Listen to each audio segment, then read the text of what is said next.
Cold feet were never dismissed as a minor discomfort in older generations. They were treated as a warning sign. Long before central heating, electric blankets, or modern insulation, people understood something we've largely forgotten. Letting your feet stay cold at night affects the entire body, not just comfort. Grandparents didn't warm their feet out of habit or superstition. They did it because experience taught them that a cold night often turned into a sick week, and sickness in hard times carried real consequences. This wasn't folklore. It was practical household physiology learned through survival.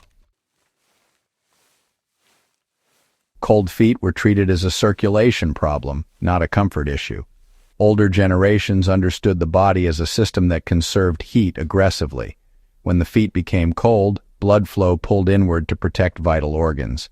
That response is efficient in emergencies but destructive when sustained through the night.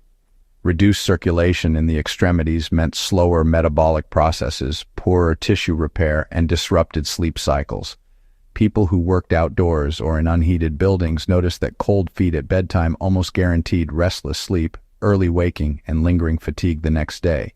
The solution was simple: restore circulation before sleep so the body could enter deep rest instead of defensive mode. Bedtime foot warming was used to stabilize core temperature overnight. Before thermostats, nighttime temperature drops were expected. Homes lost heat after sunset, fires burned down, and drafts crept in. Warming the feet before sleep helped anchor body heat so the core didn't have to overcompensate. Once the feet were warm, blood vessels dilated and heat distribution became more balanced. This allowed the body to maintain a steady internal temperature with less energy loss. In practice, this meant fewer midnight awakenings, less shivering, and a stronger ability to stay asleep until morning. Cold feet were associated with increased illness during winter months. Older medical thinking didn't separate symptoms from outcomes the way modern medicine does. People observed patterns. Cold feet at night were often followed by head colds, chest congestion, stiff joints, or urinary issues. Whether or not they knew the microbiology, they recognized that prolonged peripheral cold weakened resistance. Modern physiology confirms this observation. Reduced circulation lowers immune response in tissues, slows white blood cell activity, and increases vulnerability. The lesson grandparents lived by was straightforward: keep the feet warm, and the body resists stress better. Simple tools were used consistently because they worked. Foot warming didn't require luxury.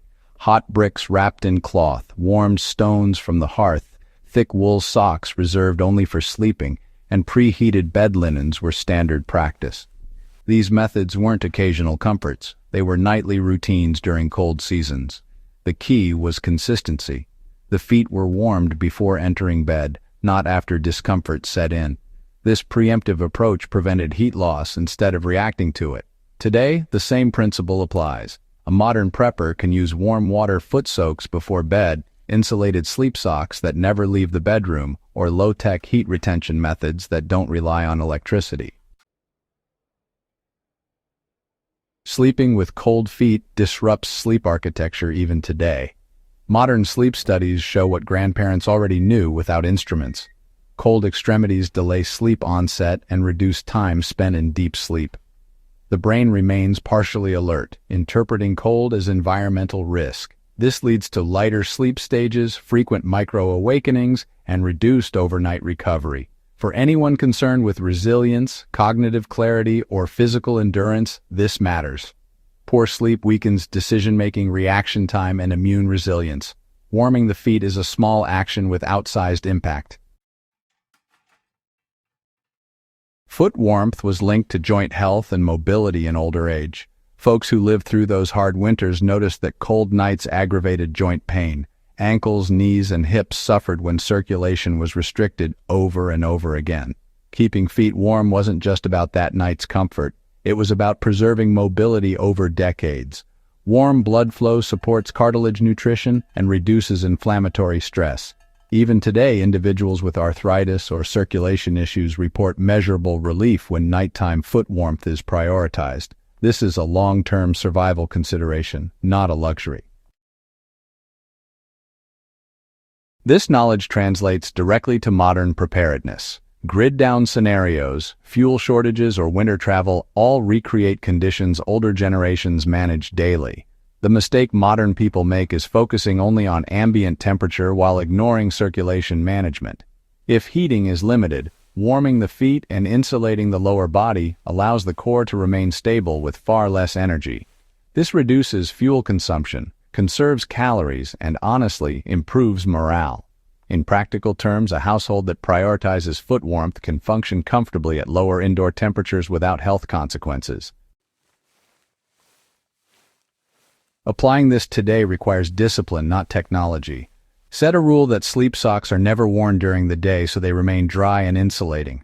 Warm the feet before bed rather than relying on body heat to do the work. Avoid compressive footwear or tight bedding that restricts circulation.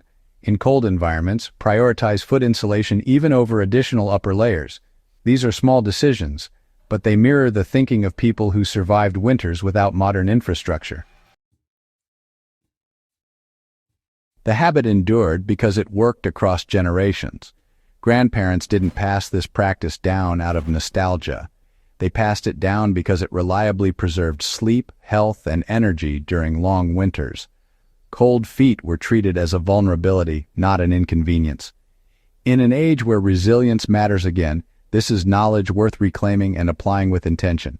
If this kind of grounded historical survival knowledge matters to you, subscribe to Warfield Prepper Chronicles, share this with others who value real-world preparedness, and keep these lessons alive.